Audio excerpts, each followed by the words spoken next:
자, 그러면 우리가 요한복음이 왜 기록되어 있는지 그 목적, 오늘은 가능하면 조금 내용을 많이 진행하지 않더라도 성경을 공부하는, 해석하는, 접근하는 방식에 대해서 좀 초점을 많이 맞추려고 합니다. 요한복음이 기록된, 이 기적들이 기록되어 있는 그 이유를 요한 사도는 명확하게 설명하고 있죠. 요한복음 20장 31절입니다. 요한복음 20장 31절에 보시면 오직 이것을 기록하면 너희로 예수께서 하나님의 아들 그리스도이심을 믿게 하려 함이라. 또 너희로 믿고 그 이름을 힘입어 생명을 얻게 하려 함이니라. 이렇게 표현하고 있습니다. 키워드가 하나님의 아들이죠. 그리고 그리스도입니다. 그리스도를 히브리어로 말하게 되면 메시아이죠. 그러니까 결국은 키워드는 하나님의 아들이시오 메시아, 즉 그리스도이심을 믿게 하기 위함이에요. 그래서 그것을 믿게 되면 그 결과가 어떻게 되느냐면 우리가 생명을 얻게 된다고 하는 것입니다. 그래서 세 가지 키워드가 될 수 있겠죠. 우리가 동그라미를 치면은 요한복음 20장 31절에 하나님의 아들, 그리고 그리스도, 생명, 이것이 세 키워드가 되겠죠. 그래서 요한복음을 기록한 목적은 무엇인가 하면 우리로 하여금 예수님이 하나님의 아들이시오 그리스도이심을 믿게 하는 것이에요. 자, 그렇기 때문에 우리가 지난주에 나눈 것처럼 1장을 보게 되면 1장은 무엇에 관한 이야기입니까? 바로 예수님은 누구이신가에 관한 7가지 측면에서 7측면에서 바라본 예수님은 누구이신가에 관한 내용들이 서론 형태로 1장에 기록이 되어 있습니다. 가장 먼저, 자, 복습을 위해서 한번 리뷰를 합니다. 짧게. 가장 먼저 사도 요한의 증언이 나옵니다. 1절부터 14절까지 사도 요한은 교리적 측면에서 예수님이 어떤 분이신가, 예수님은 누구이신가에 대해 설명을 하고 있죠. 우선 먼저 요한복음 1장 1절입니다. 요한복음 1장 1절을 펴셔서 보시면 태초에 말씀이 계시니라. 태초에 좀 동그라미 쳐놓으시고 이 태초라고 하는 의미는 바로 무엇인가 하면 예수님의 영원성이라고 이야기를 했죠. 그래서 예수님이 영원한 존재이시다라고 하는 것이에요. 그리고 밑으로 내려가서 3절에 보게 되면 그로 말미암아 모든 것들이 이루어졌다, 창조되었다고 하는 것이죠. 그래서 3절에 보면 모든 것이 그로 말미암아 안 된 것이 없다라고 하는 표현, 즉 3절 옆에다 적어 놓으세요. 창조주 예수님이시다, 예수님은 창조주이시다라고 하는 것을 사도 요한은 이야기하고 있는 것입니다. 그리고 그 다음 절 4절에 보게 되면 그 속에 무엇이 있다고 이야기합니까? 생명이 있다라고 이야기합니다. 자, 생명의 동그라미를 쳐놓으세요. 세 번째, 예수님은 어떤 분이신가 하면 생명의 근원이 되시는 분이세요. 그래서 우리가 조금 전에 나눈 것처럼 요한복음 20장 31절에 나와 있는 예수님을 믿음으로, 예수님이 하나님의 아들이시여 그리스도이심을 믿음으로 우리는 무엇을 얻게 됩니까? 바로 생명을 얻게 되는 것이에요. 이것이 지금 요한복음 1장 4절에 그 속에 생명이 있다고 하는 표현이에요. 그래서 1장 4절 옆에다가 요한복음 20장 31절이라고 좀 적어 놓으세요. 요한복음 20장 31절. 생명을 얻게 하는, 생명을 우리가 얻는 이유는 무엇입니까? 예수님 가운데, 말씀 가운데 생명이 있기 때문에 그래요. 그래서 바로 생명의 근원이시다라고 하는 것이죠.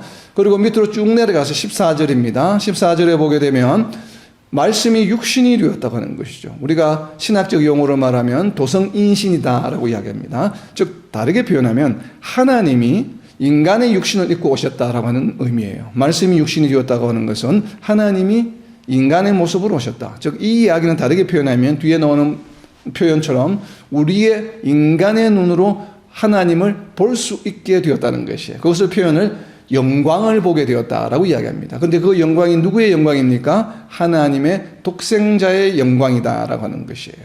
여기서 독생자라고 하는 것은 우리가 한글 번역으로 독생자라고 해놓았는데 헬라어 원어의 뜻은 무엇인가 하면 영어로 말하면 the one and only예요. 그러니까 유일한 존재, 유일한 존재인데 유일한 존재가 어떤 유일한 존재인가 하면 파라 해서 하나님으로부터, 파라테오스 해서 하나님으로부터 나온 유일한 존재란 뜻이에요. 그래서 그것을 우리가 이제 한글로 표현하게 되면 독생자, 한자적인 표현이죠. 하나님으로부터 나온 유일한 존재. 즉 다르게 표현하면 뒤에 나오는 표현을 하면 하나님의 아들이라는 표현이에요. 그죠? 하나님으로부터 나온 유일한 존재이기 때문에 결국 다르게 표현하면 하나님의 아들이라는 표현이죠. 그것을 이제 헬라어 단어 하나로 독생자, 하나님으로부터 나온 존재, 유일한 존재라고 표현하고 있는 것입니다. 즉 다르게 표현하면 사도 요한은 예수님을 영원한 존재, 창조주, 생명의 근원이시요 그리고 바로 독생자, 하나님으로부터 나온 존재, 하나님으로부터 육신을 입고 나온 존재, 독생자라고 하는 표현으로 하고 있는 것입니다. 그리고 이어지는 6가지 측면, 세례 요한과 제자들의 모습, 그리고 또 예수님께서 말씀하시는 예수님은 누구이신가에 대해서는 7가지 타이틀을 부여합니다. 7가지 타이틀이 1장에 나오는 것이죠. 한 단어로 나옵니다. 먼저 29절입니다. 1장 29절을 보시게 되면 세례 요한은 하나님의 음성을 듣고 예수님이 누구이신지를 지금 증언하고 있는데 바로 레마의 음성에 의한 증거이죠. 그 증거가 바로 첫 번째가 29절 하나님의 어린 양이다 라고 표현하고 있습니다. 이 29절은 하나님의 어린 양이라고 하는 표현은 36절에도 나오죠. 그래서 세례 요한은 29절과 36절에 하나님의 어린 양으로 예수님을 지칭하고 있습니다. 이름 부르고 있는 것이죠. 그리고 34절에 보게 되면 하나님의 아들이다라고 역시나 지칭하고 있습니다. 즉 세례 요한은 예수님을 2가지 이름으로 지칭하고 있죠. 무엇과 무엇입니까? 하나님의 어린 양과 하나님의 아들. 자, 2가지 이름이 나왔습니다. 세례 요한에 의해서. 그리고 이어지는 38절에 보게 되면 세례 요한의 2 제자가 예수님을 부르는 이름은 랍비라고 합니다. 랍비, 바로 선생이라는 뜻이죠. 그래서 랍비라고 하는 히브리어로 표현하고 있습니다. 랍비, 3번째 이름입니다. 그리고 이 세례 요한의 2 제자 중에 한 사람인 안드레가 증언하는 내용이 41절에 나오죠. 41절에 메시아다라고 이야기하고 있습니다. 바로 4번째 이름입니다. 메시아는 헬라어로 이야기하게 되면 그리스도예요. 그리스도. 자, 그리고 빌립의 증언입니다. 빌립은, 자, 방금 나눈 안드레의 증언은 바로 무엇에 의한 증거입니까? 캐리그마 말씀에 의한, 들은, 세례 요한으로부터 들은 말씀으로 증거하는 것이에요. 그래서 캐리그마에 의한 증언이다라고 이야기를 드렸고, 그리고 이어지는 45절에 빌립의 증언은 바로 구약에 기록이 되어 있는 로고스에 근거한 증거입니다. 빌립은 나사렛 예수다. 즉, 핍박받는 자라는 의미에서 나사렛 예수, 또 이렇게 거부감을 당하는, 멸시를 당하는 자로서의 예수님의 이름을 나사렛 예수다라고 이렇게 표현하고 있습니다. 그리고 이어지는 49절에는 6번째 이름이죠. 49절에 나오는 나다나엘의 증언을 보게 되면 바로 자신이 겪은 일, 자신의 체험에 의한 증언입니다. 이제 2 제자, 세례 요한의 2 제자가 불렀던 랍비, 그리고 세례 요한이 했던 하나님의 아들이라고 하는 이름에 덧붙여서 새롭게 49절에서 나다나엘은 이스라엘의 임금이다, 즉 이스라엘의 왕이다, 이스라엘의 임금이다라고 바로 6번째 이름을 부르고 있는 것입니다. 그리고 마지막으로 예수님께서는 자신을 스스로 51절에 보게 되면 인자로 증언하고 있습니다. 즉 사람의 아들이다, 인자. 그리고 이 인자는 어떤 역할을 합니까? 땅에 있는 사람과 하늘에 있는 하나님을 연결해주는 사닥다리의 역할. 해서 창세기 28장에 나오는 야곱의 사닥다리 꿈을 인용해서 표현하고 있죠. 그래서 인자라고 하는 7번째 이름을 이야기하고 있습니다. 그래서 1장에 거론되어 있는 예수님은 누구이신가 하는 7가지 이름은 무엇입니까? 첫 번째가 하나님의 어린 양, 하나님의 아들, 랍비, 메시아, 나사렛 예수, 그리고 이스라엘의 왕, 이스라엘의 임금, 그리고 인자라고 하는 7가지 이름입니다. 1장에 언급이 되고 있는 예수님을 부르는 이름, 이 7가지 이름에 대하여 지금부터 이제 2장부터 이어지는 나머지 요한복음에서 여기에 대한 내용을 자세하게 기록하고 있는 것입니다. 자, 그래서 2장에 나오는 이야기, 2장에는 크게 3가지의 이야기가 있다고 했죠. 그러니까 크게 보면 2가지 이야기인데 좀 더 자세하게 보게 되면 3가지의 내용과 마지막 부분이 있습니다. 자, 저는 어떻게 나누었냐면 먼저 2장 1절부터 11절까지 2장 1절부터 11절까지 가나 혼인잔치에 관한 이야기죠. 이 가나 혼인잔치는 어떤 내용인가 하면 제가 자세한 내용은 지금부터 장점이 조금씩 설명을 드릴 겁니다. 우선 결론만 먼저 말씀드리면 가나 혼인잔치는 1장에 나오는 예수님의 이름 7가지 중에 무엇에 관한 내용인가 하면 바로 하나님의 어린 양, 그리고 메시아, 그리고 인자에 관한 설명입니다. 그래서 가나 혼인잔치는 1장에 나오는 이름 중에 세례 요한이 이야기했던 하나님의 어린 양, 그죠? 그리고 메시아, 그리고 예수님이 말씀하셨던 인자에 관한 내용이 이 가나 혼인잔치의 내용을 가지고 이야기가 흘러나옵니다. 구성이 되어 있습니다. 그렇다면 이 가나 혼인잔치의 내용은 요한복음 20장 31절에 보게 되면 너희로 하여금 예수님이 하나님의 아들 그리스도이심을 믿게 한다고 했죠. 누가 믿는 것입니까? 너희로 하여금, 우리로 하여금. 그렇다면 이 가나 혼인잔치는 누가 믿은 내용입니까? 누구로 하여금 믿게 하기 위해서 지금 예수님께서 이 가나 혼인잔치의 기적의 사건을 보여주시고 실행하셨습니까? 그 이야기가 2장 11절에 나옵니다. 자, 우리가 복음서 그리고 성경을 이해하는 공부하는 방법이에요. 그래서 가나 혼인잔치 이야기를 막 먼저 우선 용어나 이런 걸 막 깊이 있게 들어가고 또 설교를 듣기보다는 본문 내용을 쭉 읽으면서 1절부터 11절까지 읽게 되면 이 가나 혼인잔치를 통해서 누가 예수님을 믿게 되었지를 찾아보는 것이 우선입니다. 첫 번째. 자, 11절에 보게 되면 이 가나 혼인잔치를 통해서 누가 믿었다고 이야기합니까? 세상 사람들입니까? 혼인잔치에 참석했던 사람들입니까? 아니죠. 나와 있죠. 제자들이 그를 믿으니라. 그렇다면 가나 혼인잔치는 누구를 위한 표적입니까? 바로 예수님의 제자들을 위한 표적이에요. 그렇죠? 요한 사도가 왜 가나 혼인잔치라고 하는 내용을 요한복음 2장에서 기록하고 있습니까? 바로 그 혼인잔치에 참여했던 파티장 혹은 예수님의 어머니, 결혼식의 혼례 하객 들의 초점이 맞춰진 것이 아니에요. 누구에게 초점이 맞춰져 있습니까? 그 혼례잔치에 참여했던 제자들이에요. 12제자들도 아니에요. 그 혼례잔치에 참여했던 6명의 제자들의 초점이 맞춰져 있는 것입니다. 가나에서 첫 표적을 갈릴리 가나에서 행하여 그의 영광, 그는 누구입니까? 예수님의 영광을 나타내심에 제자들이 그를 믿으니라. 여기서의 제자들은 누구입니까? 혼인잔치에 참여한 제자들이에요. 자, 이어지는 13절부터 이야기는 성전을 정결하게 하는 이야기입니다. 그렇죠? 13절부터 17절까지 제가 단락을 좀 세분화했습니다. 13절부터 17절까지는 그야말로 성전을 청소하는 내용이에요. 자세한 내용은 제가 나중에 하겠지만 이 13절부터 17절까지 성전을 정결하게 하시는 내용은 1장에 나오는 예수님의 7가지 이름, 타이틀 중에 무엇에 관한 이야기인가 하면 바로 나다나엘이 고백했던 내용입니다. 이스라엘의 임금이시다. 왕에 관한 이야기입니다. 이것이 왜 왕에 관한 이야기인지는 제가 다음에 자세하게 다음 주나 다다음 주 나눌 때 이야기하겠습니다. 결론만 먼저 적어놓습니다. 왕 그리고 메시아에 관한 이야기입니다.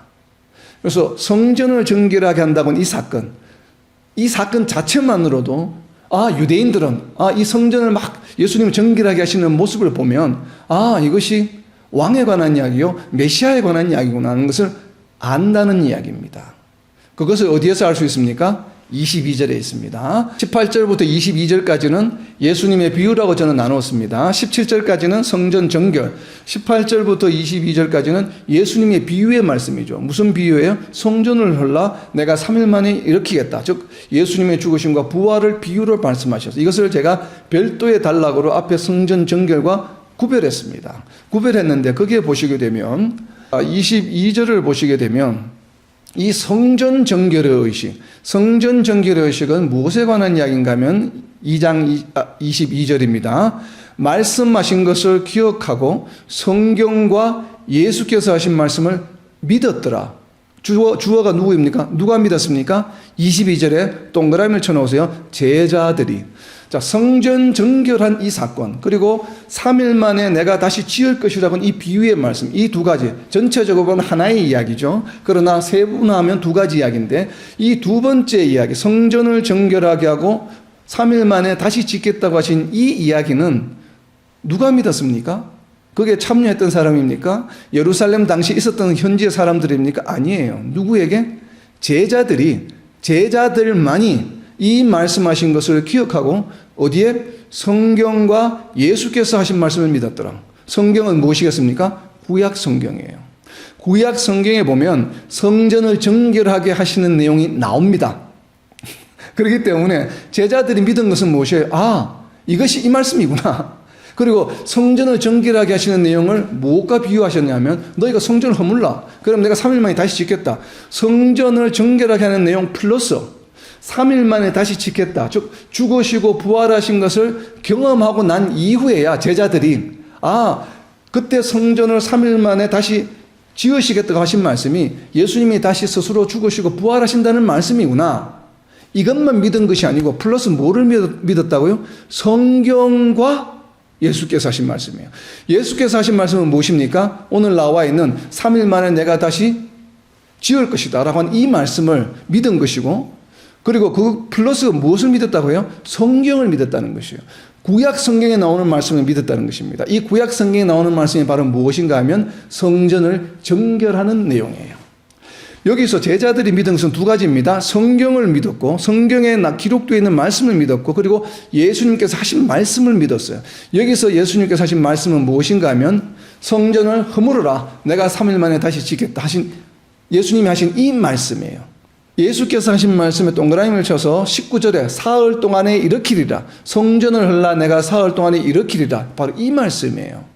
이 말씀 플러스 성경. 성경은 앞에 나와 있는 성경에 동그라미를 치시고 바로 앞에 나오면 17절 앞에까지 나와 있는 성전을 정결하는 내용입니다. 이 성전을 정결하는 내용이 구약에 기록이 되어 있고 예언이 되어 있습니다. 그렇기 때문에 이 예언의 말씀과 예수님이 하신 3일 만에 다시 짓겠다고 하는 이 말씀 두 가지를 누가 믿었습니까? 제자들이 믿었어요. 그렇다면 요한복음 2장에 기록되어 있는 대표적인 두 가지 이야기, 가나 혼인잔치에 물을 포도주로 바꾸시는 이 표적과 성전을 정결하게 하는 내용은 누구를 위한 이야기입니까? 이스라엘 사람들을 위한 것이에요? 혼인잔치에 참여한 사람들입니까? 성전에 있던 사람들입니까? 그 상인들입니까? 아니죠. 누구를 위한 이야기예요? 제자들을 위한 이야기예요. 자, 이런 맥락을 먼저 짚고서 자세한 내용을 들어가다 보면 우리가 해석하는 데 상당히 도움이 많이 됩니다. 그렇지 않게 되면 어떻게 합니까?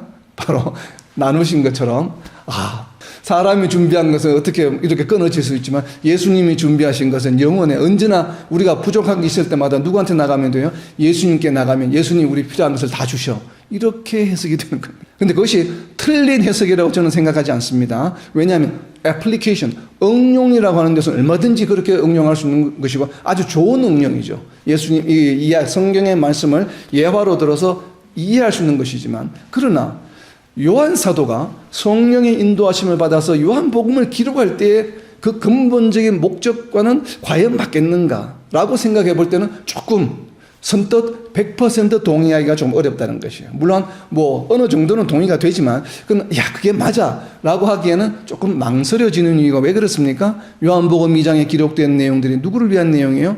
제자들을 위한 내용. 제자들이 예수님이 누구이신지를 믿었다라고 하는 내용을 요한 사도는 기록하고 싶었기 때문에 요한복음 2장의 이 두 가지 이야기를 지금 구성한 것입니다. 그리고 참고로 말씀드리면 요한복음 2장에 나오는 성전을 정결하는 것과 다른 마태마가 다른 복음서에 나오는 성전을 정결하는 것은 시기가 다른 이야기입니다. 동일한 사건이 아니에요. 대부분의 유력한 주석가들이 주석하는 것은 예수님께서 공생의 3년 반 기간 동안에 성전 정결 를 2번 하셨다고 해석합니다. 첫 번째 하신 것이 바로 첫 해 6월절 날 하신 오늘 요한복음 2장에 기록되어 있는 성경 정결하는 모습이고, 그리고 다른 복음서에 기록이 되어 있는 것은 예수님의 마지막 6월절 때 하신 것이에요. 그렇기 때문에 이 사건은 다른 내용입니다. 다른 복음서에는 성전을 정결하는 내용과 요한복음의 성전을 정결하는 내용은 다른 성전을 정결하는 사건이다. 일이라고 하는 것에 저는 개인적으로 공감이 갑니다. 그렇기 때문에 그것은 참조로 또 좀 염두에 두시면 좋겠습니다. 물론 동일한 사건으로 해석하시는 분도 있습니다. 그러나 저는 개인적으로 거기에는 동의하지 않습니다.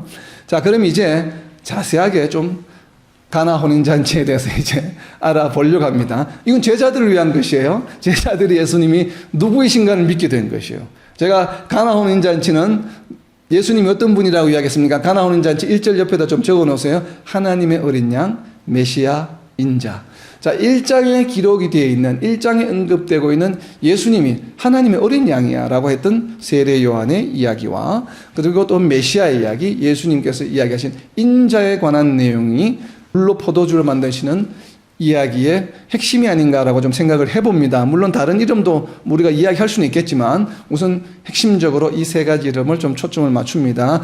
자, 요한복음 2장 1절과 2절입니다. 사흘째 되던 날 갈릴리 가나에 혼례가 있어 예수의 어머니도 거기 계시고 예수와 그 제자들도 혼례의 청함을 받았더니 아멘. 자, 혼례의 청함을 받은 사람들에 대한 이름이 나옵니다. 예수님과 제자들과 바로 예수님의 어머니예요. 자, 그런데 우리가 요한복음 2장 1절을 읽다가 보면 정말 해석이 다양한 키워드가 바로 무엇인가 하면 사흘제예요, 사흘제. 이렇게 이제 성경을 공부하는 방법입니다. 여러 다양한 방법으로 해석을 합니다. 사흘제라고 하는 것이. 그러나 다 일리가 있어 보입니다. 자, 제가 몇 가지 좀 대표적인 것들을 몇 가지 좀 이야기를 하려고 합니다. 사흘제가 된다고 하는 것은 사흘제가 언제인가 하면 월화수목금토 1월화수목금토로 해서 사흘제라고 하면 세 번째 날은 무슨 요일입니까? 화요일이 되죠. 왜냐하면 일요일, 오늘날 말하면 일요일이 첫째 날이에요. 우리 달력을 잘 보시면 달력을 보시면 빨간 날이 제일 앞에 나와 있죠. 일월화수죠. 그건 왜 그렇습니까? 유대인의 안식일은 토요일이 마지막 날이기 때문에 그래요. 그죠? 토요일 안식일이 7번째 날이죠. 창조의 역사를 보게 되면. 근데 그 토요일 안식일은 원래 우리 태양력 1월화수목금토라면 언제가 안식일인가 하면 토요일이 안식일이에요. 그래서 셋째 날은 언제인가 하면 화요일이 됩니다. 자, 세 번째 날을 화요일로 해석할 수 있는 가능성이 있죠. 그래서 그런데 또 이 셋째 날을 신부가 그런데 문제는 자, 척미슬러라고 하는 우리 또 척미슬러라고 하는 성경학자는 이 셋째 날을 어디에서 인용하고 있냐면 창조의 셋째 날이에요. 첫째 날 창조하시고 둘째 날 창조하시고 셋째 날 창조하셨는데 왜 이분은 셋째 날을 창조하셨냐면 이 셋째 날에 유대인들이 주로 결혼식을 혼례를 한다고 해석을 하고 있습니다. 물론 이 해석에는 저는 올바른 해석이라고 생각하지 않습니다. 아마 뭔가를 조금 착각하신 것 같아요. 자, 유대인들이 셋째 날에 결혼을 혼례를 하는 이유는 뭐라고 이분이 해석을 하시냐면 더블 굿데이 좋았다라고 두 번을 말씀하십니다. 첫째 날에도 천지를 창조하시고 보시기에 좋았더라. 둘째 날에도 보시기에 좋았더라. 근데 셋째 날에는 보시기에 좋았더란 말을 두 번 하십니다. 그러다 보니까 이것을 무엇으로 이야기하냐면 더블 굿데이라고 이야기를 합니다. 셋째 날을. 그래서 창조의 세 번째 날 더블 굿데이이기 때문에 유대인들도 바로 하나님이 보시기에 좋았다라고 두 번 말씀하셨기 때문에 이 셋째 날을 기일로 잡아서 주로 혼례를 많이 한다라고 이렇게 해석을 한 것입니다. 그래서 이 셋째 날이 사흘제라고 하는 날이 바로 유대인들이 결혼식 하는 날이다. 그 창조의 세 번째 날 하나님이 보시기에 좋았다라고 두 번 좋다고 하신 날이다. 라고 이렇게 해석을 하셨는데 아마 뭔가 조금 착각이 있지 않나 싶어요. 왜냐하면 모리스라고 하는 신학자가 쓴 주석서에 보게 되면 보통 유대인들 당시에 예수님 당시에 유대인들의 풍습에 의하면 유대인들의 규례집 같은 게 있습니다. 유대인들의 생활을 어떤 방식으로 해야 되는 양식을 규정하는 책이 있는데 그 규정집에 보게 되게 되면 처녀인 신부가 결혼하는 날은 셋째 날이 아니고 네 번째 날입니다. 그래서 결국 오늘날 하면 수요일 날 결혼하게 됩니다. 그리고 과부가 다시 결혼하게 되는 날, 그러니까 처녀가 아니에요.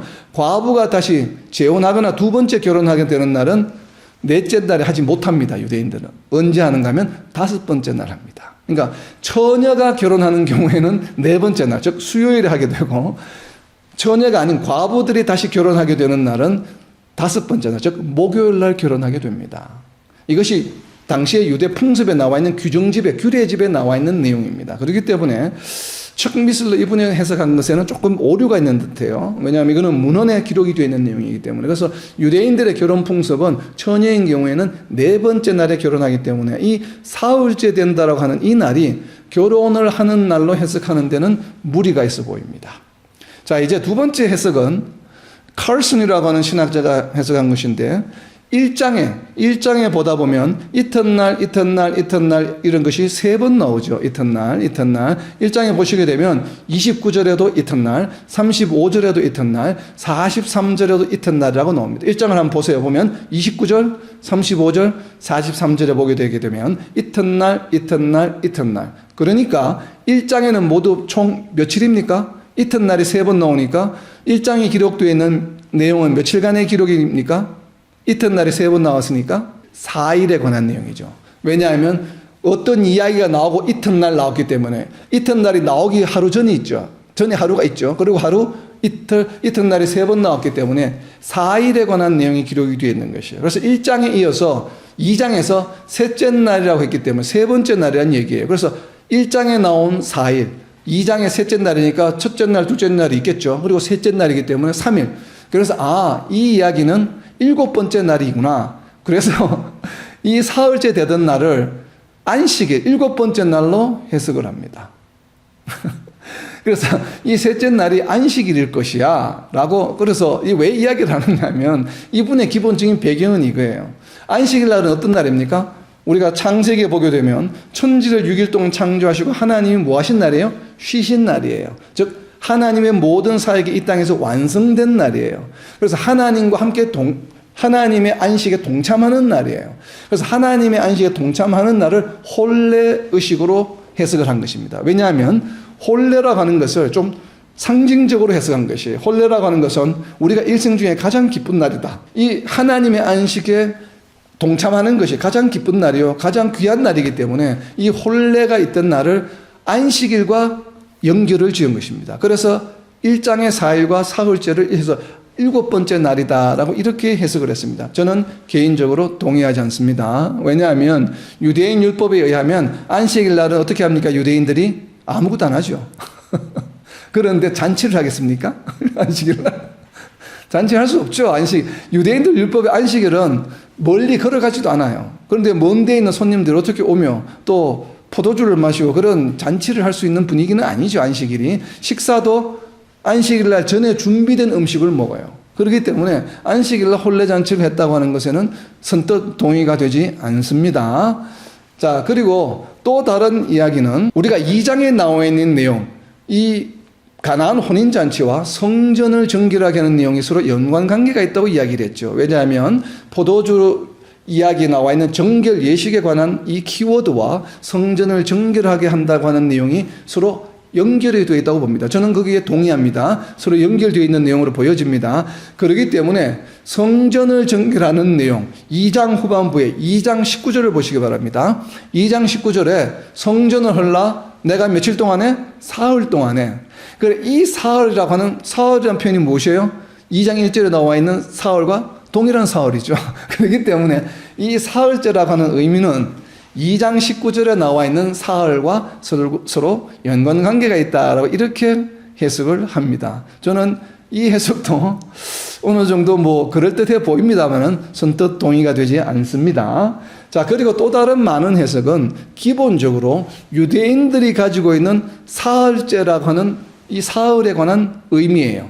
사흘째가 어떤 내용들이 있냐면 출애굽기 19장 11절에 보게 되면 시내산에 하나님이 모세에게 강림하실 때가 있어요. 하나님께서 모세에게 언제 강림하신가 하면 바로 사흘째에 시내산에 강림하십니다. 그래서 유대인들에게 이 사흘이라고 하는 의미는 하나님이 강림하시는 날이라고 하는 인식이 있어요. 그래서 사흘째 되던 날 예수님이 혼례잔치에 오셨다. 그래서 예수님의 등장이 혼례잔치에 등장하셨기 때문에 이 사흘째 등장하신 것이 마치 하나님께서 여호와 하나님이 사흘째 시내산에 강림하신 것과 유사한 것이 아니냐 이렇게 해석하는 분도 있습니다. 이 부분에 대해서도 저는 선뜻 동의가 잘 안 됩니다. 자, 그리고 핸드릭센이라고 하는 신학자는 어떻게 하셨냐면 이 사흘째 되던 날의 기준을 어디로 보냐면 바로 1장 앞에 나와 있는 나다나엘, 빌립과 나다나엘을 제자로 얻은 날. 그러니까 이튿날 세 번 하고 그 세 번째 이튿날 그때 무슨 일이 있습니까? 빌립이 예수님을 따르고 빌립이 나다나엘에 가서 내가 예수님을 나사렛 예수를 보았다라고 하니까 나다나엘이 못 믿고 예수님께 직접 찾아와서 한 바로 그 날입니다. 그러니까 그 날로부터 세 번째 날로 해석을 합니다. 이렇게 되게 되면 아까 이야기했던 1장의 4일, 2장의 3일에서 7번째 날이 되는 것이 아니고 앞에 4일째로부터 3일째가 되니까 중간에 이튿날이 끼어 있죠. 그러다 보니까 이게 5번째가 되고 앞에 1장이 4일 그리고 중간에 이튿날이 지금 기록이 안 돼 있죠. 하루 건너서 3일째가 되니까 이 날이 결국 며칠째가 됩니까? 6일째가 되는 날이에요. 6일째가 되는 날이기 때문에 바로 그런 의미로 빌립과 나다나엘이 제자로 얻은 날로부터 사흘째 되던 날이라고 해석을 합니다. 저는 이 이야기에 좀 상당히 많은 공감이 됩니다. 그래서 앞으로 사흘째 되던 날. 자, 그렇게 되게 되면 나다나엘을 얻은 날, 나다나엘이 고백한 그 날을 첫째 날로 보고 그 날 기준으로 사흘째니까 중간에 둘째 날이 있죠. 그럼 둘째 날에 대한 기록이 전혀 없죠. 왜 없을까요? 만약 이것을 염두로 둔다면 이 둘째 날이 바로 무슨 날이겠습니까? 아무것도 하신 게 없어요, 예수님이. 바로 안식일이었을 가능성을 봅니다. 그래서 결국 이 셋째 날은 무슨 날이 됩니까? 사흘째 되던 날은 안식일 다음 날이 되죠. 안식일 다음 날이 어떤 날입니까? 예수님이 죽으시고 부활하신 날이에요. 자, 그래서 이 날이 사흘째가 안식일이 지나고 바로 안식일 그 다음 날, 즉 다르게 말하면 절기로 말하면 초실절에 해당하는 날입니다. 초실절이 바로 안식일 다음 날이죠. 우리가 보면 6월절이 지나고 나서 안식일 다음 날이니까 6월절이 있고 안식일 다음 날이 바로 초실절이거든요. 그런 의미도 있게 되고, 하여튼 뭐 여기는 지금 6월절 때가 아니기 때문에 초실절하고는 아니지만 어쨌든 안식일 다음 날이 된다는 것이에요. 그래서 여섯 번째 날로 해석하는데 여기에도 좀 공감은 가지만 선뜻 100% 공감은 안 됩니다. 그런데 자, 우리 개신교에 어떻게 보면 그 개혁적인 아버지뻘이 되는 켈빈은 어떻게 이것을 해석하냐면 뒤에 나오는 2장 1절에 보면 가나 혼례가 있어라고 할 때 이 가나에 방점을 두었습니다. 가나라고 하는 지역, 그 이전 지역에는 물론 갈릴리 지방이 있었지만 예수님이 나다나엘이나 빌립은, 그러나 거기에는 가나 지역은 아니거든요. 그래서 이 가나에 방점을 두어서 예수님이 가나 지역에 오신 날로부터 사흘째, 즉 앞에 나와 있는 1장의 내용과 연계하지 않습니다. 칼빈은 해석이. 저는 이 해석에 공감이 더 많이 됩니다. 그래서 1장에 나와 있는 내용과 연계해서 이튿날 혹은 나다나엘을 제자로 얻은 날, 그날이 기준이 되는 것이 아니라 1장과 별개로 독립된 사건, 어떤 기준에 있어서의 사흘째 되던 날로 저는 이해가 됩니다. 그런데 칼빈은 그 기준을 무엇으로 보았냐면 예수님이 지금 가나 혼례가 있어 하는 거 보니까 갈릴리의 다른 지방에 있다가 지금은 예수님이 가나로 오셨구나. 근데 가나 지역에 오신 이후로 세 번째 날에 혼례에 참석하셨다. 이렇게 켈빈은 해석했습니다. 저는 이 해석에 동의하지 않습니다. 1장과 별개로 독립해서 사흘째라고 하는 것을 해석하는 데는 동의하지만 뒤에 나오는 가나라고 하는 지역으로부터 사흘째라고는 그럴 가능성도 있을 수 있는데 선뜻 100% 동의가 되지 않습니다. 자, 제가 왜 이 사흘째라고 하는 단어를 우리가 유념해야 되는데, 이 사흘째라고 하는 단어가 들어가 있는 헬라어 원문을 보게 되면 사흘째라고 하는 표현이 우리가 보통 영어나 한글로 표현할 때 날짜를 이야기하는 부사가 앞에 나오는 경우가 있습니다. 우리가 뭐 태초에 첫째 날에 뭘 했다, 둘째 날에 뭘 했다 이런 것처럼. 그래서 사흘째 되던 날이 그렇게 해서 번역을 하다 보니까 사흘째가 문장에 제일 먼저 나온 것으로 해석할 수도 있겠지만 실제 헬라어 원문에 사흘째라고 하는 헬라어 구가 제일 앞에 나와 있습니다. 그런데 지난번에도 한번 말씀드린 것처럼 헬라어에서는 단어의 순서가 중요하지 않습니다. 나는 학교에 간다, 학교에 나는 간다, 간다 나는 학교에, 간다 뭐 학교에 나는, 이렇게 아무렇게나 써도 됩니다. 헬라어는 단어를 어떻게 주어, 명사, 동사를, 부사를 어디에 열가느냐가 전혀 개의치 않고 해석이 가능합니다. 그런데 그 헬라어의 원칙 중에 하나가, 그렇다면 누구는 나는 학교에 간다라고 쓰고 누구는 학교에 간다 나는, 누구는 간다 나는 학교, 이렇게 막 다양하게 표현할 수 있잖아요. 그런데 기준이 되는 것이 무엇인가 하면 항상 어떤 형태로 단어를 열가든지 간에 헬라어 한 문장에 가장 중요한 내용을 가장 앞에 둡니다.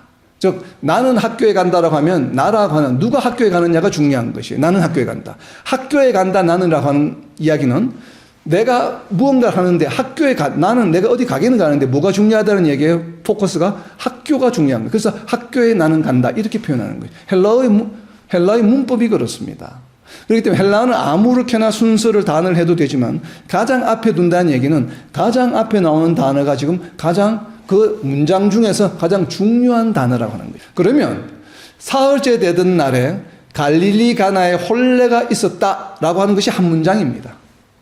예수의 어머니도 거기 계시고 뭐 예수와 그 제자도 혼례 청함을 받아, 이거는 다른 문장이에요. 별도의 문장입니다. 자, 헬라어 원문의 첫 번째 문장의 내용은 무엇인가 하면 사흘째 되던 날 갈릴리 가나에 혼례가 있었다라고 하는 것이 한 문장이에요. 그럼 이 단어들 중에 사흘째 되던 날을 가장 앞에 했습니다. 갈릴리 가나에 혼례가 있던 세 번째 날, 이렇게 이야기할 수도 있는 것이에요. 순서가 하다 보면 무슨 말인지 이해가 됩니까? 근데 이 단어들 중에 가장 중요한 것이 사흘째라고 하는 것이에요. 그럼 이 사흘째가 가장 중요한 요소이기 때문에 문장의 제일 앞에 두었습니다. 그럼 제일 앞에 두었다고 해서 1장의 앞에 나와 있는 내용과 연계가 있다는 것이 아니고 이 한 문장, 사흘째 되던 날 갈릴리 가나에 혼례가 있었다라고 하는 이 단어, 이 한 문장에서 가장 중요한 요소 사흘째 되던 날은 무엇과 연관이 있겠습니까? 혼례와 연관이 있다고 저는 봅니다. 즉 다르게 표현하면 혼례가 있은지로부터 사흘째 되던 날로 저는 해석을 하고 싶습니다. 왜 제가 이렇게 해석을 하냐면 유대인들은 혼례 잔치를 우리나라처럼 하루만 하는 것이 아니에요. 보통 일주일 합니다. 그러니까 일주일 혼례 잔치 중에 몇 번째 날이라고요? 사흘째 되는 날이에요. 세 번째 날, 사흘째 되는 날에 일어났던 일이라는 것이에요. 그래서 사흘째라고 하는 것을 강조할 필요가 있었기 때문에 이 사흘째를 가장 문장 앞으로 끌고 왔습니다. 사흘째 되던 날이라고 해서. 왜 그렇게 해석을 할 수밖에 없느냐 하면, 자, 우리가 나눈 것처럼 유대인에게 있어서 혼례는 굉장히 중요한 일생일대의 이벤트입니다. 그리고 혼례 잔치에서 가장 중요한 것이 무엇인가 하면 포도주예요. 왜냐하면 포도주를 가지고 즐겁게 잔치를 하는 것이기 때문에. 그래서 이 혼례 잔치를 누가 준비하는가 하면 혼례 잔치는 신부가 준비하는 것이 아니에요. 누가 준비합니까? 신랑 집에서 준비하는 것이에요. 즉 신랑이 주가 되어서 준비하는 것이에요. 그래서 신랑이 모든 책임을 지는 것입니다. 혼례 잔치 모든 준비를. 유대인 풍습 중에 결혼을 어떻게 하는가 하면 결혼은 보통 1년이나 1년 이상 전에 혼례 결혼하기로 약속을 합니다. 오늘날 말은 약혼이죠. 그리고 나서 신랑은 그 약혼 기간 중에 무엇을 하는가 하면 자기가 아버지와 살고 있던 집 이외에 자기가 앞으로 신부를 데리고 와서 함께 살 집을 별도로 짓습니다. 이것이 바로 창세기에 나오는 이야기입니다. 남자는 부모를 떠나 아내와 한 몸이 될지라. 그래서 유대인들은 남자가 청년이 결혼하기 전에는 부모님과 함께 살다가 혼례를 약혼하게 되면 집이 갑자기 없잖아요. 부모님 집 한 곳에만 살다가 이제 1년 후에 우리가 신부를 데리고 와야 되기 때문에 신부를 데리고 오는 기간 중에 신랑이 해야 될 가장 중요한 일 중에 첫 번째가 무엇인가 하면 함께 살 집을 짓는 것이에요. 그래서 약혼 기간이 있는 것입니다. 그래서 그 약혼 기간 중에 집을 짓습니다. 그리고 집을 지은 다음에 모든 살림살이나 가재도구나 이런 걸 다 준비합니다. 신랑이. 그거 준비가 되고 나면 신부 집에 가서 신부를 데리고 와서 혼례를 하는 것이 바로 가나 혼인잔치에 있는 혼례 잔치입니다. 그렇기 때문에 이 혼례 잔치를 위해서 신랑은 집을 준비하고 가재도구도 준비하지만 또 무엇을 준비하는가 하면 혼례 잔치에 사용될 포도주를 준비합니다. 왜냐하면 1년 중에 포도가 나는 계절이 따로 있죠. 오늘날처럼 사계절 포도가 나는 게 아니잖아요. 그 당시에는. 그 계절에만 포도가 나기 때문에 신랑은 포도가 나는 그 계절에 맞추어서 그 계절에 포도를 준비해서 포도주를 준비해 둡니다. 그래서 혼례 날에 그 포도주를 내어놓는 것이죠. 그러면 여러분 한번 신랑이라고 한번 생각을 해보세요. 여러분이 신랑이에요. 자, 신랑이라고 한다면 혼례 잔치의 가장 중요한 음식이 바로 포도주예요. 그러면 여러분 포도주를 얼마나 준비해야 됩니까? 보통 혼례는 잔치를 일주일간 해요. 그러면 여러분들이 포도주 준비할 때 하루치를 준비하겠습니까? 일주일치를 준비하겠습니까? 일주일치 준비하겠죠. 그럼 일주일치 어떻게 예상을 해요?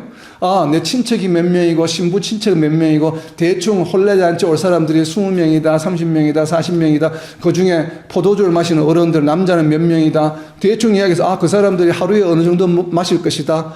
그걸 대충 생각을 해서 일주일치를 준비하는 게 맞겠죠. 왜냐하면 약혼 기간이 1년 이상 되기 때문에. 이게 뭐 일주일 전에 준비하는 것이 아니에요. 준비할 수가 없어요. 포도주는.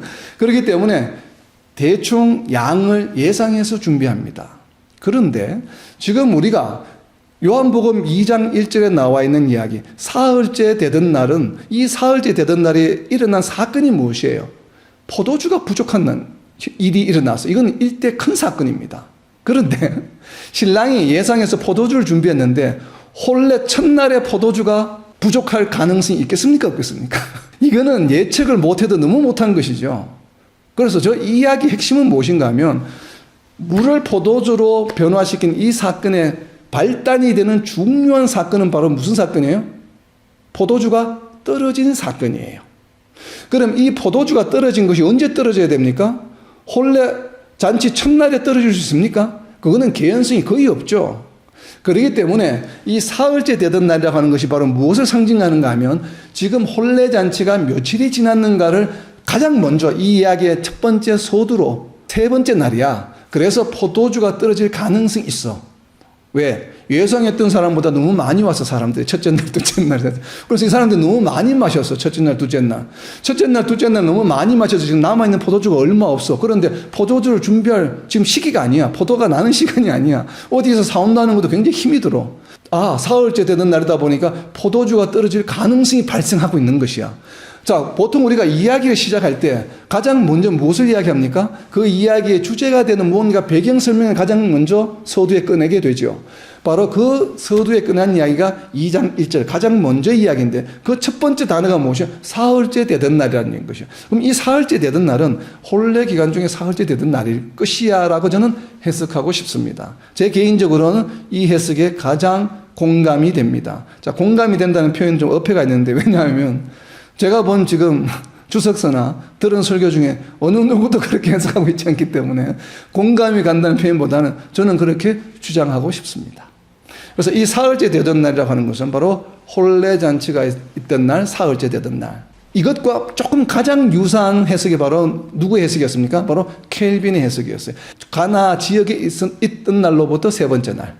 상당히 좀 유사합니다. 그죠? 즉 다르게 표현하면 1장과는 상관없다는 얘기예요. 1장에 나오는 이튿날과는 연계가 되지 않는 셋째 날이라고 하는 것에는 기본적으로 그 관점에는 켈빈과 저는 같은 관점입니다. 그렇지만 켈빈은 가나에 머문 날의 셋째 날, 제가 해석하는 것은 혼례 날의 셋째 날. 그래야 뒤에 나오는 포도주가 떨어졌다라고 하는 것과 조금 연결이 될 수 있기 때문에 저는 이렇게 해석을 하고 싶은 것입니다. 자, 그럼 이어지는 포도주가 떨어졌다라고 하는 이 이야기를 제가 왜 이 이야기를 자꾸 강조해서 셋째 날이라고 이야기하냐 하면 오늘은 여기까지만 하려고 합니다. 왜냐하면 이 이야기도 쉽지 않은 내용이기 때문에 그렇습니다.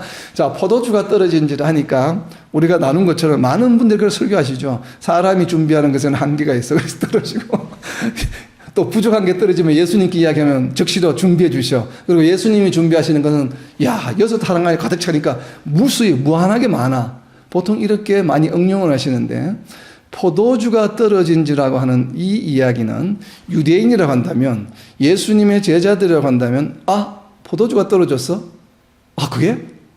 이야기는 그 이야기구나 하는 것을 금방 압니다. 왜냐하면 선지서에 이 이야기가 나오기 때문에 그렇습니다.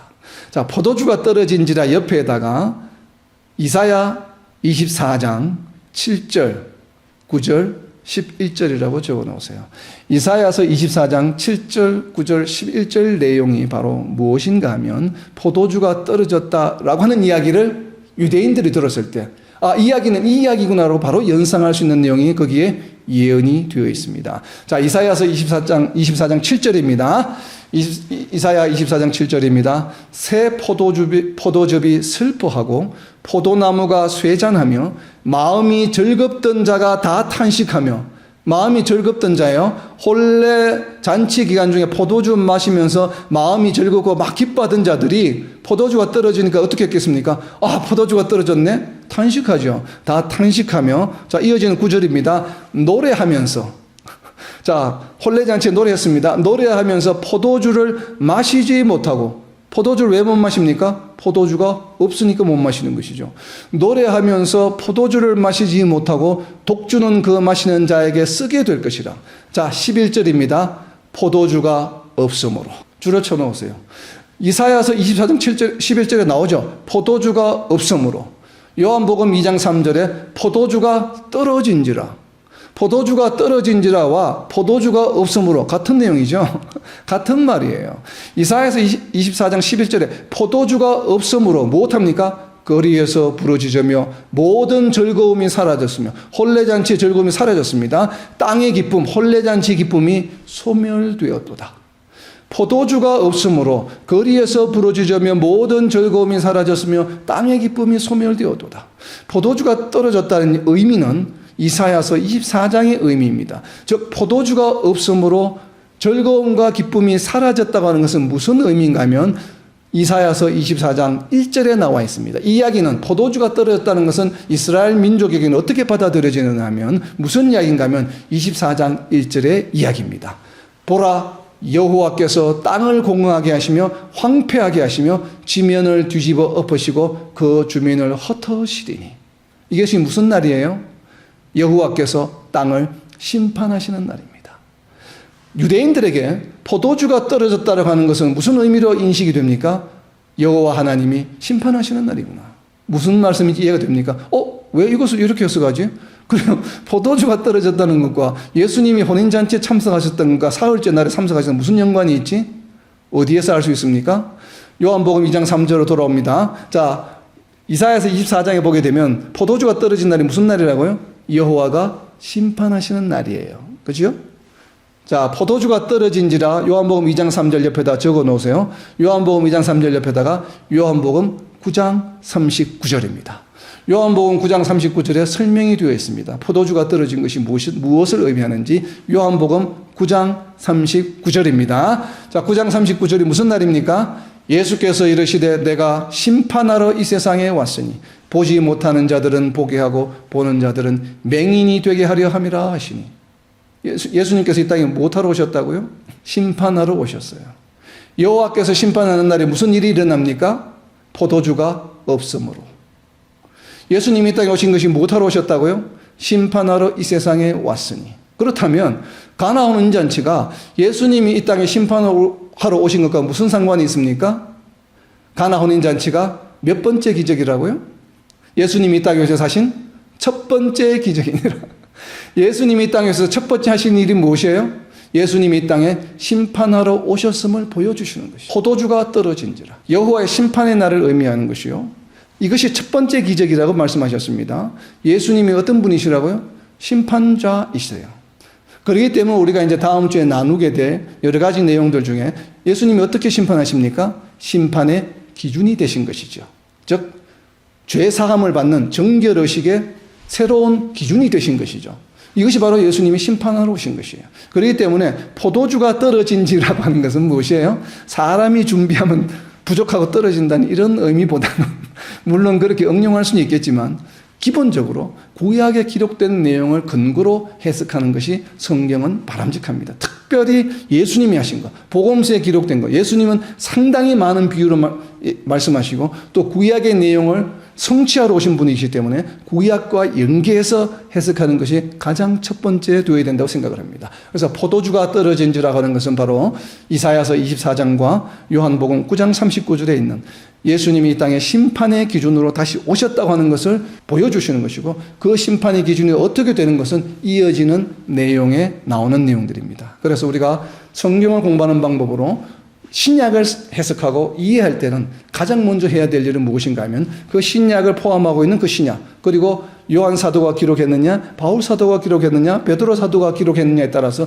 그들의 서신서, 그들이 기록한 성경, 신약 성경을 보고 더 넓게는 구약에 연관된 구절이 없는가, 구약에 어떠한 예언과 연관이 있는가를 항상 비교하면서 해석하는 것이 필요합니다. 그래서 예수님은 이 땅에 무엇하러 오셨습니까? 심판하러 오신, 새로운 심판의 기준이 되신다고 하는 것을 잊지 않고 우리가 정말 예수님을 믿음으로 죄사함을 받고 영생을 얻는 저와 여러분, 그리고 이 땅의 모든 하나님의 백성들이 되시기를 예수님의 이름으로 선포합니다.